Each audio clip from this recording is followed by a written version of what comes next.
चित्तौड़गढ़ की राजकुमारी शैलजा दिखने में बेहद ही खूबसूरत थी। वो जितनी खूबसूरत थी उतनी ही समझदार भी थी। उसकी खूबसूरती के चर्चे हर तरफ थे। अब वो जवान हो गई थी, इसलिए उसके माता पिता को अब उसकी शादी की चिंता सताने लगी। आप किस चिंता में हैं महाराज? अपनी पुत्री के विवाह की चिंता हमें दिन रात सताए जा रही है। उसके लिए कोई योग्य वर देखकर हमें उसके हाथ पीले कर देने चाहिए। आप सत्य कहते हैं महाराज, लेकिन उससे पहले हमें अपनी पुत्री से एक बार अवश्य पूछ लेना चाहिए। ये बात सुनकर महाराज राजकुमारी से मिलने उसके कक्ष में गया, जहाँ राजकुमारी ने विवाह के लिए हामी तो भर दी, लेकिन एक शर्त के साथ। पिताश्री, हम केवल उसी से विवाह करेंगे जो हमारी योग्य हो, जिसने विचित्र नील नगरी को अपनी आंखों से देखा है और जो वहाँ का जादुई नीला फूल तोड़कर मेरे लिए ला सके। जादुई नीला फूल? नील नगरी, इसके बारे में तो हमने कभी सुना नहीं पुत्री। ये एक ऐसी नगरी है जिसे मैं कई सालों से अपने स्वप्न में देखती हूँ, जहाँ एक ऐसा जादुई नीला फूल है जिससे मैं लोगों के कष्ट दूर कर सकूं। ठीक है, तुम कहती हो तो हम हर तरफ ये ऐलान करवा देते हैं।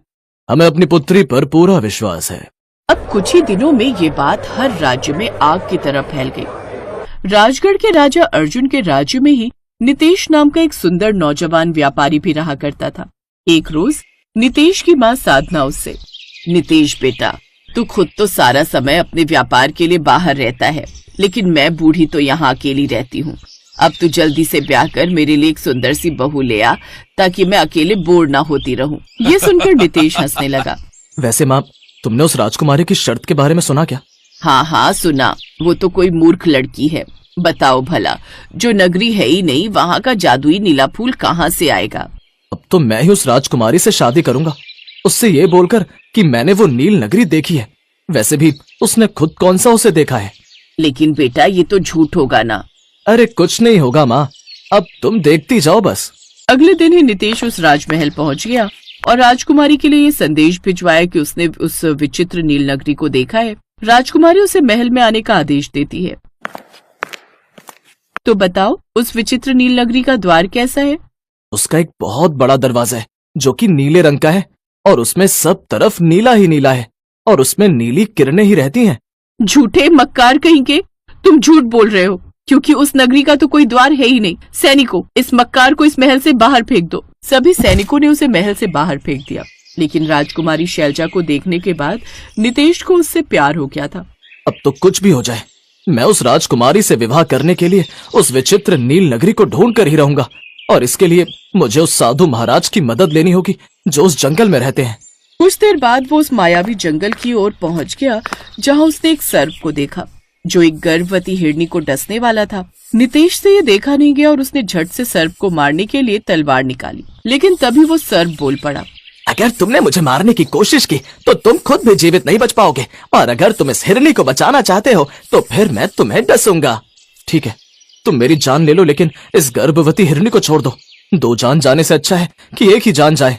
नितेश के इतना कहते ही वो सर्प एक साधु महाराज में बदल गए।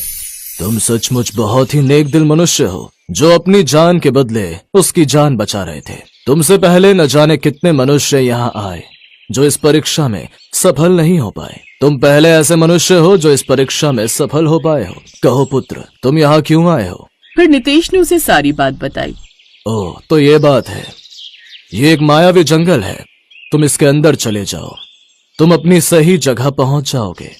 लेकिन ध्यान रहे, अपने कदम बहुत संभाल कर रखना। यहाँ की नदी कब जमीन बन जाए और जमीन कब नदी, कुछ पता नहीं चलता।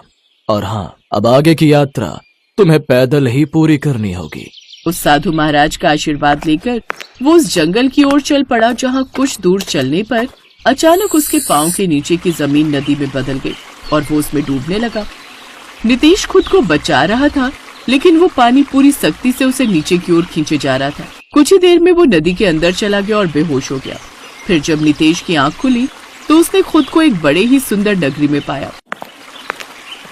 तुम तो एक मनुष्य हो, तुम इस नील नगरी में कैसे आए? मैं तो उस नदी में डूब गया था, फिर पता नहीं यहाँ कैसे आया।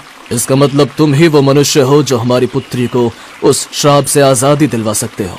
अपनी पुत्री को देखे हुए हमें वर्षों हो गए हैं। तभी राजा ने नितेश को एक जादुई नीला फूल देते हुए कहा, ये जाकर तुम हमारी पुत्री को दे देना, वो सब समझ जाएगी। वो जादुई नीला फूल पकड़ते ही नितेश वहाँ से अदृश्य हो जाता है और वापस राजकुमारी के महल पहुंच जाता है। मैं उस विचित्र नील नगरी होकर आया हूँ। तुम फिर से झूठ कह रहे हो। फिर नितेश उसे सारी बात बताता है। साथ ही वो जादुई नीला फूल देता है, जिसे पकड़ते ही राजकुमारी को सब याद आ गया।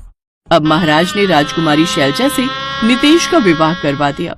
कुछ समय के लिए वो अपने पिता से मिलने उस नील नगरी भी जाती है, फिर वापस पृथ्वी लोक पर अपने ससुराल आ जाती है और अपने पति के साथ खुशी खुशी रहती है।